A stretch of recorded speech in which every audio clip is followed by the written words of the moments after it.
Our guest today is a 6-foot guard from the University of Iowa, the NCAA all-time Division I scoring leader, the first pick of the WNBA draft, WNBA assist leader, all-star, and 2024 WNBA Rookie of the Year. All fine basketball supporters, fasten your seatbelt.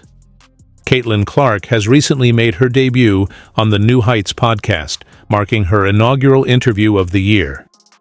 In this engaging conversation, she not only shared intriguing insights, but also revealed significant information regarding her future aspirations and her perspective on the NBA, which has sparked widespread discussion. What could she have possibly disclosed that is so astonishing? Remain attentive as we explore every remarkable detail from her compelling dialogue with Travis and Jason Kelce. This is an episode you will not want to overlook.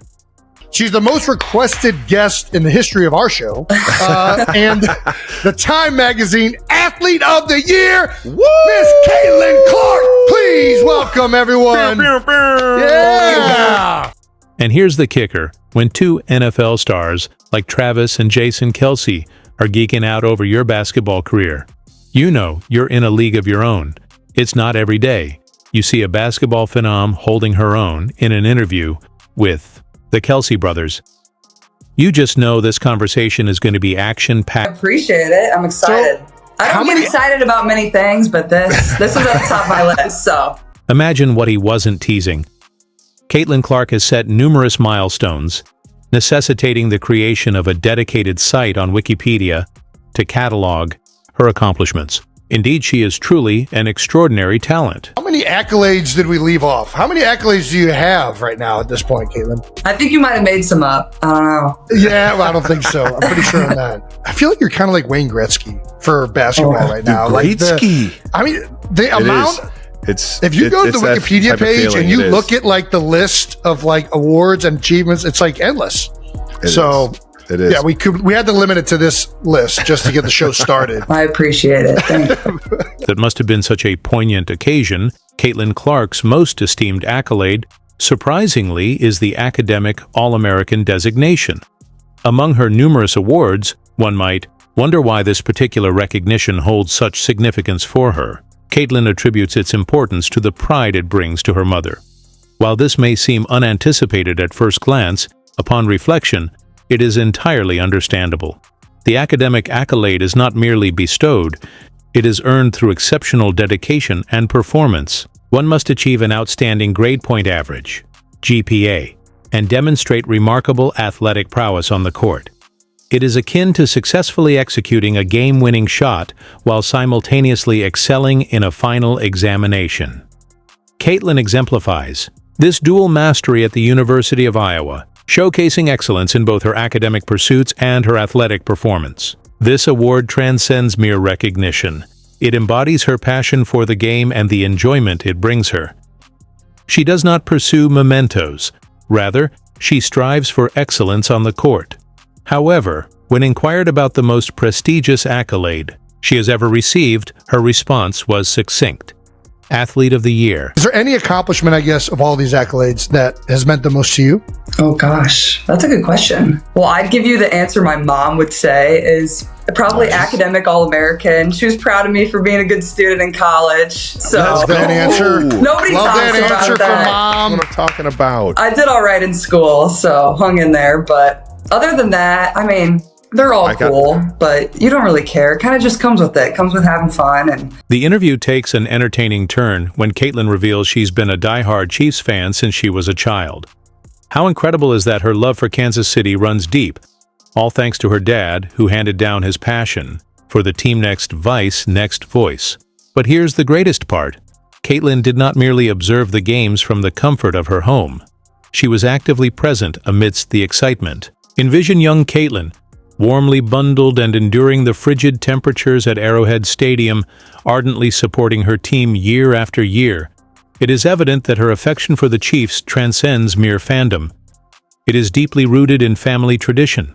The Time Athlete of the Year was cool too, just because you see the list of like all the athletes that they've had prior to me, and a lot of those people I idolized growing up, and LeBron's been the only other basketball player, so and it's cool as a woman, like they haven't had many females on the cover too, so for women's sports, it's kind of special, but just kind of comes with playing the game and having fun, as you guys know. This is occurring more in women's basketball. Juvenile athletes are getting evaluated and offered scholarships before high school instructors are attempting to capture talent early. But here's the twist. Next Voice, Caitlin's. Parents concealed that letter from her. They wanted her to have a normal childhood without the pressure. And Caitlin actually enjoyed their decision. It kept her grounded. She got to concentrate on being a youngster and adoring basketball without all the expectations. Next Vice. That's right. How long have you been a part of the kingdom? I'm sorry, Jason. Not to You can crush apologize you. to me. I'm honorary member. I'm a Midwest kid, so there's this picture that's been circulating a couple years ago when I was on Peyton Eli's Monday Night Show, where I'm in a full Chiefs outfit. I had family in Kansas City, and I grew up in Des Moines, Iowa, which is only 3 hours from Kansas City. So that's just the closest NFL team. So my dad was a big Chiefs fan growing up. Early recruitment isn't all good. Though, some experts say it can mess with young athletes. Head, imagine being 12 or 13 and feeling like your whole future depends on how well you play. That's a lot of pressure, and some worry it might burn kids out before they even get to college. They also joked about how college recruitment has turned into a social media frenzy, now reminiscing about the good old days when things were a little more laid back. People think I'm like a bandwagon Chiefs fan. I'm like, no, I was there before Patrick and Travis. Like I love it. We were ride or dies, so we've been big fans, and now obviously all the success you guys have had has made it a lot of fun for us. Caitlin opened up about her rookie season, balancing the challenge of fitting in while staying true to her play style. Entering a new environment is tough, but Caitlin did it with grace, blending her instincts with the demands of the league. It's a reminder that greatness isn't just about individual talent. It's about knowing when to lead and when to let others shine. What was your childhood like? My brother loved Tony Gonzalez. Like, that was Tony his guy. G. Yeah. What a guy. So He was the chief. We would go to like one game a year growing up with my cousins down in Kansas City. That's so and we fun. still try to go. We went to the Christmas Day game last year. I think the year before you might have played on Christmas Eve, maybe. We went to that. We were sitting outside for that one. My toes were like about to fall off. My fingers about to fall off. I don't get how you guys play in that type of weather, but it's fun. And like, obviously, we got heaters on the sideline. They let us cheat. Arrowhead's not too bad. What's truly impressive about Caitlin is her ability to lead without overshadowing her teammates. She builds strong chemistry, fosters trust, and ensures everyone has a role to play.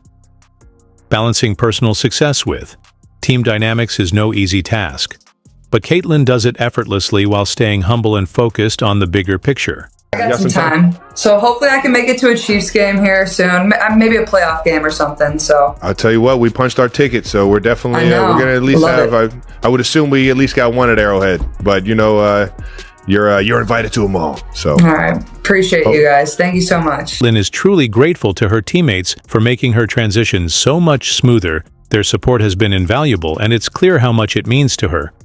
She's always quick to thank them for their guidance, and you can feel that bond, especially in moments like when Aaliyah Boston stepped in to calm Caitlin during a tense moment in the game against the Connecticut Sun. No, it was always a big deal. My dad always had them on, whether we were in the basement, whether we were upstairs.